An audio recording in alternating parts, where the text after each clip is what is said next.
இந்த வீடியோல நம்ம பார்க்க போற பாடம் என்னன்னு சொன்னா இல்ஹார். சரிங்களா? இந்த இல்ஹார் அப்படிங்கிறது தஜ்வீதுல 4 வகை இருக்கும். அந்த 4ல முதலாவது வகை இல்ஹார் அப்படின்னு சொல்லப்படுது. சரிங்களா? இல்ஹார்னா என்ன? வெளிப்படுத்தி ஓதுதல். எப்போ எப்படி ஓதுறது அப்படிங்கிறத நம்ம பார்க்க போறோம். சரிங்களா?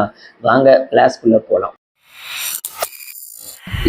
ஒரு எழுத்தை தெளிவாக வெளிப்படுத்தி ஓதுதல் அப்படின்னு தான் அர்த்தம்.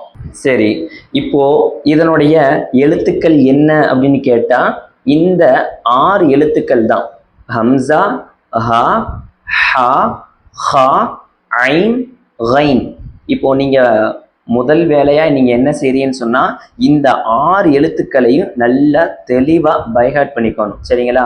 இங்க சில உதாரணங்கள் கொடுத்திருக்கிறாங்க. அதாவது ஒவ்வொரு லெட்டர்ல இருந்தும் மண் ஆமன, இங்க இருக்கிறது மண் ஆமன. சரி, இதுல என்ன இருக்கு அப்படிங்கிறத மட்டும் பாருங்க. நூனே சாக்கின் வந்திருக்குதா? சுக்குன் பெற்ற ஒரு நூன் வந்திருக்குது.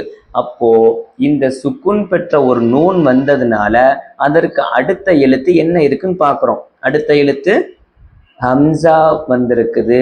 அப்போ ஹம்சா வந்தா இந்த சட்டத்துக்கு பேர் என்ன? இல்ஹார் அப்படின்னு நம்மளே மனசுக்குள்ள நினைச்சிடணும். அப்ப இல்ஹாருடைய சட்டம் வந்துருச்சுன்னா இதை வெளிப்படுத்தி ஓதணும். அதுதான் இங்க அமல்படுத்த போறோம்.